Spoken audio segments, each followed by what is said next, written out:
Hello and welcome to today's classic from Bradley James Classics, and it is the lovely and unmistakable cute little car which is the Austin 7. Now this is in a super rare configuration, and it's called the Austin 7 Pearl Cabriolet. Now those of you who know your Austin 7s will recognise the body shape of a ruby, which is quite a generous width for a little car. And if you see me going in from this angle, you can see plenty of room in there for the passengers. I mean, in fact, the leg room is probably better in the back of this than some modern cars which are on the road today. This one's from 1937, and in fact, this was probably the car that got Britain on the road back in the 1920s. They made the car from the early 20s, around 1923, 1924, no sorry, 1922 to 1923 I think, and the final one was made in 1937.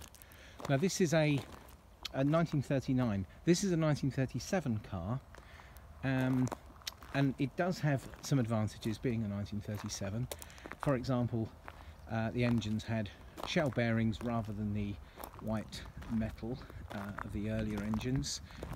You also have cast iron drums for the brakes, 4-speed gearbox fitted in the later cars, and all of these are advantages for using them on the road still. Now this particular car is I believe very special because it really does have a lovely look to it. It combines the practicalities of a saloon car where you can wind up the windows front and back, but also you can take the roof right down and it folds out the back. That's its configuration at the moment, so it also feels like the Tourer as well. So a great dual purpose. Now the car itself had a full photographic restoration in the late 90s. It was then in dry storage for a number of years, and it was a part actually of the very famous Ray collection. They're fitted with a 747cc side valve engine, and I mentioned a 4-speed gearbox. This particular car was featured in the TV show Midsummer Murders, so again the eagle-eyed of you who may know that series might recognise this car from that TV show. And I think the advantage of buying an Austin 7, they're probably one of the friendliest owners clubs out there. Lots of specialisation, you can get parts, and there's two prominent specialists that exist in the UK. Now I'm going to get in a little bit closer so you can actually see the condition of the car. I'm going to get down under here, and it's very obvious. You can see the extent of the rebuild. You can see just how nicely that's all been done in there. Look at that starting handle. Let me just open up this side. Look at that fold out front screen for a hot day like today. Brilliant. Let me lift up this bonnet to reveal just how lovely she is here. Now, dear little engine, all painted, looking wonderful. There's a good battery, and as you can see, everything as it should be under here.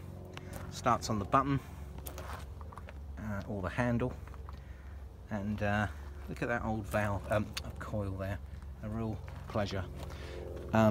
Side opening vents, for those of you who recognise those. Now I'm going to do the same job on the other side.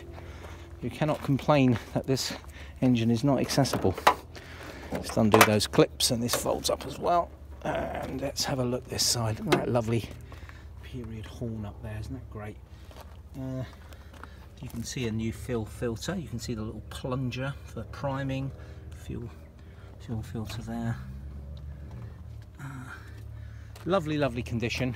And what's great is that you undo this here, open that up, and look at the little toolkit that fits in there. And then the other side houses the battery. Fully restored, excellent condition, great fun on the road. It's impossible not to get people waving and smiling at you as you drive down the road. The car itself actually came in as a part exchange. A gentleman actually bought another classic from us and traded this car in. and you can see she is in lovely condition. Working trafficators, which are these here. Let's just give those a little demo because they're always fun. Look at that. You can see there's a bit of age in this driver's seat, and the passenger seat looks to have been refurbished at the bottom. Really good rear seats. There's a huge file of information and photographs from the restoration. Unfortunately, the speedo doesn't display as working, but the other gauges do. There's a pull button to start. Now let's see, she's out of gear. I'll pull that, and that's almost started without any choke. So let's just get her started for you so you can have a little listen to the engine running. And there she is. You can see her oil pressure building up nicely as she gets the heat into the engine.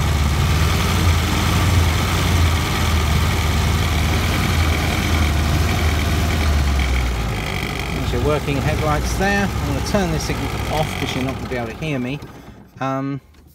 Look at all of the paintants that were used on the 7. And this is a lovely little feature. Look at that, from 1966. It was used in a Bewley rally, and the little badge is still there on the door. Really lovely interior inside, and I love the little wipers here. All you do is manually if your motor packs up. Isn't that great? That famous fold out windscreen. Now you don't want to do that when the bonnet is unfolded. So come and have a look. Cars as special as this and in this sort of condition are a pleasure for use on the road, to sit into a collection. But either way, please come and see us soon so we can show you this lovely little car in working order. Thanks folks, that's Danny at Bradley James Classics signing out.